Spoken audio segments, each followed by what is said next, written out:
गज के नैया शिव गुरु कैसे हम हो चढ़ब रे हम हो चढ़ब। कागज के नैया शिव गुरु गली पची हो जाई है अरे गली पची हो जाई है। मरी मरी है ना गंगाई मैया लहरिया डूबी हो जाई है नैया डूबी हो जाई है। काठावा के नैया शिव गुरु डग मग हो करेला यारे डग मग हो करेला। कैसे हम चढ़बाए शिव गुरु नैया डग मग करेला यारे नैया डग मग करेला।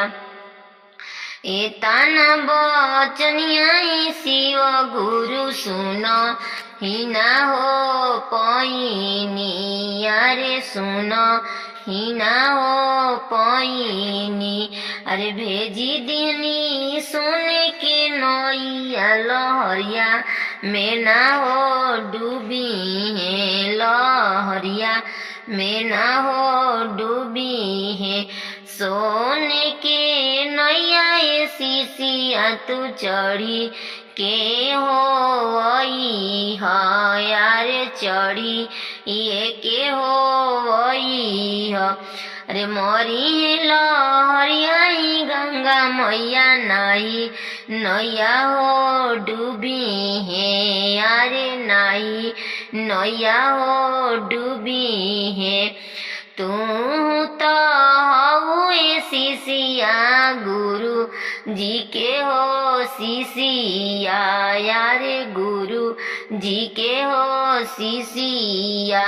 अरे नैया प बैठी हो शिशिया चली अइह हो पारावा यारे चली अइह हो पारावा।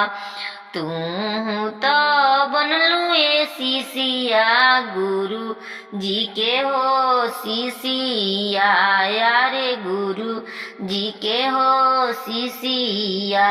नाही तोरो डूबिए ये शिशिया सोनावा के हो नैया अरे सोनावा के हो नैया।